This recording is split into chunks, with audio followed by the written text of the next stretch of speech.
diberkati Tuhan, bersyukur kepada Allah untuk semua kebaikan, kemurahan dan cintanya. Di dalam anugerahnya bersama dengan saya, Pendeta Dr. Hanas DTH dalam program Reministry, kita akan merenungkan firman Allah yang sejuk, yang membuat kita semakin bertumbuh, berakar dan berbuah di dalam Kristus Yesus Tuhan kita. Manusia memiliki kemampuan yang luar biasa untuk melakukan banyak hal, karena Tuhan memberikan kuasa untuk mengelola dunia ini dengan segala isinya. Namun manusia juga memiliki keterbatasan yang tidak bisa dilakukannya, yaitu membangkitkan orang mati. Kematian merupakan takdir yang tidak bisa ditolak. Bahkan malaikat pun tidak bisa membangkitkan orang mati. Namun suatu keajaiban, membangkitkan orang mati bisa dilakukan hanya oleh Yesus Kristus, sebagaimana dijelaskan di dalam Alkitab. Tema renungan firman Tuhan saat ini adalah keajaiban Yesus Kristus membangkitkan orang mati. Mari kita lihat Matius 9 ayat 18 sampai dengan 19, kemudian dilanjutkan dengan ayat 23 sampai dengan 25. Firman Tuhan berkata demikian.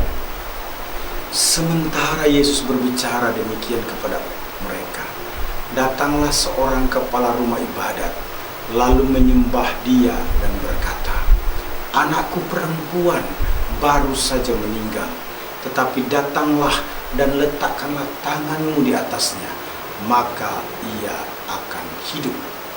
Lalu Yesus pun bangunlah dan mengikuti orang itu bersama-sama dengan murid-muridnya.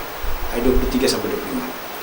Ketika Yesus tiba di rumah kepala rumah ibadat itu dan melihat peniup-peniup seruling dan orang banyak ribut, berkatalah ia, "Pergilah, karena anak ini tidak mati tetapi tidur." Tetapi mereka menertawakan dia. Setelah orang banyak itu diusir, maka Yesus masuk dan memegang tangan anak itu, lalu membangkitkan anak itu. Maka tersiarlah kabar tentang hal itu ke seluruh daerah itu. Umat Allah yang diberkati Tuhan Yesus Kristus, ada pernyataan iman yang luar biasa dari Yairus yang anaknya telah meninggal dunia. "Letakkan tanganmu di atasnya, maka ia akan hidup." Itu Matius 9 ayat 18. Gayung bersambut oleh Yesus Kristus. Dikatakan dalam Matius 9 ayat 25, "Bangkitlah anak itu." Umat Allah, menarik sekali. Bagaimana caranya agar bisa melihat karya Kristus yang ajaib dalam kehidupan kita sebagai orang percaya? Pertama, menyembah kepada Tuhan Yesus Kristus. Matius 9 ayat 18 menjelaskan itu. Sementara Yesus berbicara demikian kepada mereka, datanglah seorang kepala rumah ibadat, lalu menyembah dia dan berkata, "Anakku perempuan baru saja meninggal, tetapi datanglah dan letakkan tanganmu atasnya, maka ia akan hidup." Yesus melakukan banyak keajaiban, banyak mujizat. Di tengah-tengah dia menjalankan tugasnya, hal tersebut terjadi untuk menjawab perlawanan serangan dari orang-orang Farisi yang menolak kehadirannya sebagai juru selamat. Yairus sebagai kepala rumah ibadat mempunyai anak perempuan yang baru saja meninggal, sehingga menghancurkan rasa damai dalam keluarga. Suatu keadaan atau kondisi yang luar biasa yang menyebabkan Yairus mendatangi dan menyembah Yesus. Kita yang sedang mengalami kesusahan yang sangat menekan, mungkin berupa kedukaan, kematian atau pergumulan lainnya yang menyedihkan, maka kita tidak boleh duduk santai saja atau berdiam diri, tetapi harus datang kepada Allah. Firman Tuhan dalam Matius 11 ayat 28 berkata, "Marilah kepadaku semua yang letih lesu dan berbeban berat, aku akan memberikan kelegaan kepadamu." Bukan hanya kita tidak boleh duduk-duduk santai saja atau berdiam diri, tetapi datang kepada Allah, tetapi juga yang tidak kalah penting yang harus kita perhatikan, kita sujud dan menyembah kepadanya. Ayub 1 ayat 20 berkata, "Maka berdirilah Ayub, lalu mengoyakkan jubahnya dan mencukur kepalanya, kemudian sujudlah ia dan menyembah." Selanjutnya, jangan menyembah selain kepada Tuhan, sebab menyembah juga bermakna mengabdikan hidup sepenuhnya. Lukas 4 ayat 8 berkata, tetapi Yesus berkata kepadanya, "Ada tertulis, engkau harus menyembah Tuhan Allahmu, dan hanya kepada Dia sajalah engkau berbakti." Tuhan yang dimaksudkan jelas sekali adalah Yesus Kristus. Yohanes 13 ayat 13 berkata, "Kamu menyebut aku guru dan Tuhan, dan katamu itu tepat, sebab memang akulah guru dan Tuhan." Umat Allah yang diberkati Tuhan Yesus Kristus, dalam kesesakan, dalam penderitaan, dalam tekanan, satu keadaan yang menyedihkan, kita tidak boleh diam. Kita harus melakukan sesuatu. Datang kepada Dia, sujud menyembahnya, menyembah kepada Yesus saja sebagai bentuk pengabdian hidup sepenuhnya kepada Allah. Keajaiban Yesus Kristus membangkitkan orang mati bisa terjadi karena pertama, menyembah kepada Tuhan Yesus Kristus. Yang kedua, menyampaikan permasalahan kepada Yesus Kristus. Perhatikan baik-baik Matius 9 ayat 18. Sementara Yesus berbicara demikian kepada mereka, datanglah seorang kepala rumah ibadat, lalu menyembah Dia dan berkata. Berkata itu artinya menyampaikan permasalahan. "Anakku perempuan baru saja meninggal, tetapi datanglah dan letakkanlah tanganmu di atasnya, maka ia akan hidup." Dalam Injil Markus dan Lukas menjelaskan bahwa putri Yairus sedang sekarat, dan kemudian diberitahu oleh anak buahnya bahwa putrinya sudah meninggal. Itu sebabnya Yairus berkata kepada Yesus Kristus bahwa anaknya yang sekarat itu telah meninggal dunia. Perkataan Yairus merupakan permohonan yang melawan kenyataan yang natural. Faktanya putri Yairus sudah terlambat untuk ditolong karena sudah meninggal dunia. Kalaupun putri Yairus mau ditolong oleh Yesus Kristus, semestinya sebelum meninggal dunia. Yairus berkata-kata to the point, apa adanya, singkat, padat. "Anakku perempuan baru saja meninggal," merupakan ungkapan pernyataan iman kepada pribadi Yesus Kristus, bahwa Yesus Kristus bukan hanya layak disembah, namun juga terbuka untuk menerima keluhan, pergumulan, ataupun kesusahan. Jadi Yairus memahami ada keajaiban kuasa dari berkata-kata, terlebih berkata-kata tentang iman kepada Allah. Kita harus berbicara, menyatakan isi hati kita khususnya saat mengalami tekanan kepada Tuhan. Mazmur 62 ayat 8 berkata, "Percayalah kepadanya setiap waktu, hai umat. Curahkanlah isi hatimu di hadapannya. Allah ialah tempat perlindungan kita." Kita harus curhat, mencurahkan isi hati kepada Allah dalam doa, disertai ucapan syukur sebagai tanda kita mempercayai Allah adalah penolong. Filipi 4 ayat 6 berkata, "Janganlah hendaknya kamu khawatir tentang apapun juga. Nyatakanlah dalam segala hal keinginanmu kepada Allah dalam doa dan permohonan dengan ucapan syukur." Umat Allah yang diberkati Tuhan Yesus Kristus. Hal keempat, hal ketiga yang perlu kita perhatikan adalah mengakui kedaulatan ketuhanan Yesus Kristus.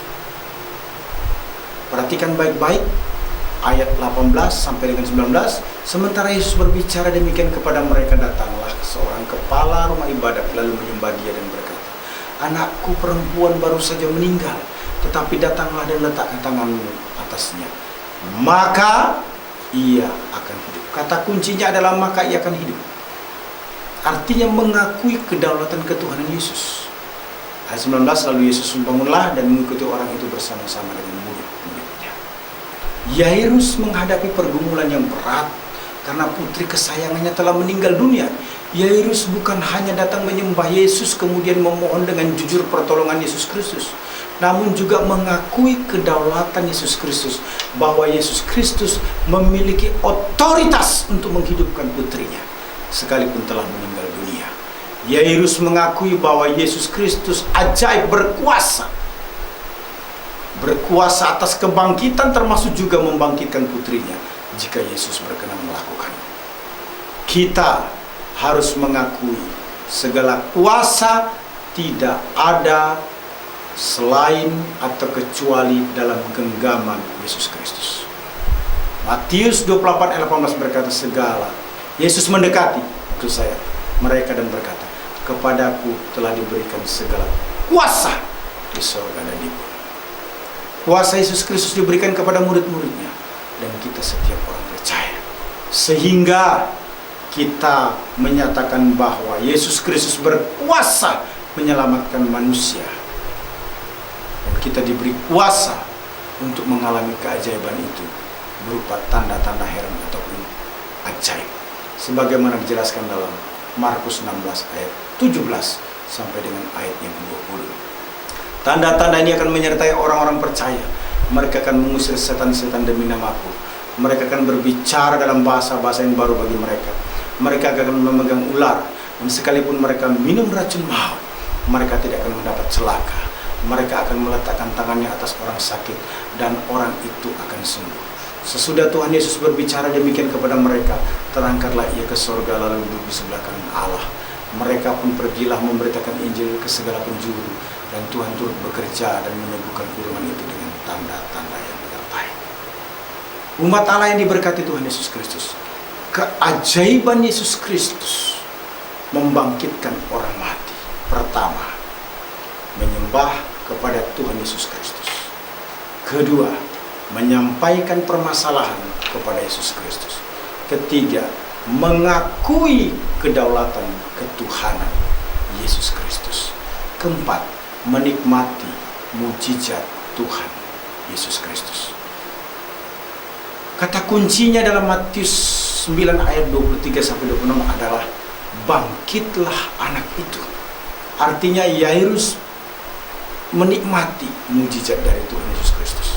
Firman Allah berkata dalam Matius 9 ayat 23 sampai 26, ketika Yesus tiba di rumah kepala rumah ibadat itu dan melihat peniup-peniup seruling dan orang banyak ribut, berkatalah ia, pergilah, karena anak ini tidak mati tetapi tidur.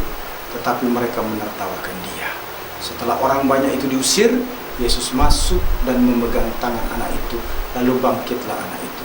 Maka tersiarlah kabar tentang hal itu ke seluruh daerah itu.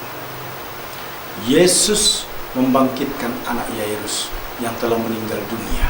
Itu merupakan mujizat Tuhan Yesus Kristus, karena tidak seorang pun bisa membangkitkan orang mati. Kristus masuk dan memegang tangan anak itu, seolah-olah untuk membangunkannya dan membantunya berdiri. Imam besar tidak boleh berdekatan dengan orang mati pada waktu itu, tetapi Kristus justru menjamah orang mati. Para orang Lewi meninggalkan orang mati dalam kenajisannya, dan karena itu mereka harus menjauhkan diri darinya, sebab mereka tidak bisa mengobatinya. Tetapi Kristus yang berkuasa membangkitkan orang mati tidak bisa tertular oleh kenajisan itu, dan karena itu tidak segan-segan menjamah orang mati. Ia memegang tangan anak itu, lalu bangkitlah anak itu. Begitu mudahnya mujizat itu terjadi hanya dengan jamahan Yesus. Yesus memegang tangan anak Yairus yang telah meninggal dunia sehingga bangkit. Yesus Kristus adalah Allah yang ajaib, dibuktikan dengan menghidupkan orang yang mati dan sekaligus mengadakan yang tidak ada menjadi ada. Jelas sekali dalam Roma 4 ayat 17. Seperti ada tertulis, engkau telah kutetapkan menjadi bapa bagi banyak bangsa di hadapan Allah, dan kepadanya ia percaya, yaitu Allah yang menghidupkan orang mati dan yang menjadikan firman-nya apa yang tidak ada menjadi ada. Kita harus percaya Allah bisa mengadakan keajaiban untuk memenuhi kebutuhan kita dari tidak ada menjadi ada. Firman Tuhan berkata dalam Filipi 4 ayat 19, Allahku akan memenuhi segala keperluanmu menurut kekayaan dan kemuliaannya dalam Kristus Yesus. Paulus selanjutnya memberikan penguatan dalam Efesus 3:20. Bagi dialah yang dapat melakukan jauh lebih banyak daripada yang kita doakan atau kita pikirkan, seperti yang ternyata dari kuasa yang bekerja di dalam kita.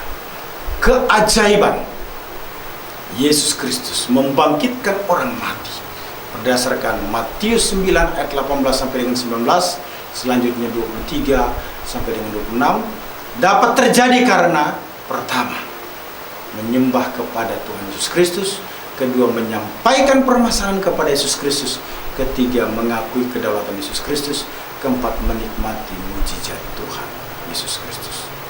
Jika Yesus secara ajaib membangkitkan orang mati yang tidak bisa dilakukan oleh siapapun, maka keajaiban lainnya tentu tidak terlalu sukar untuk Yesus Kristus lakukan bagi kita yang beriman kepadanya. Alkitab menjamin keajaiban atau pertolongannya pasti terjadi bagi kita, sebab segala ketidakmungkinan menjadi mungkin bagi Allah. Bagi Allah tidak ada yang mustahil. Tuhan Yesus memberkati. Amin.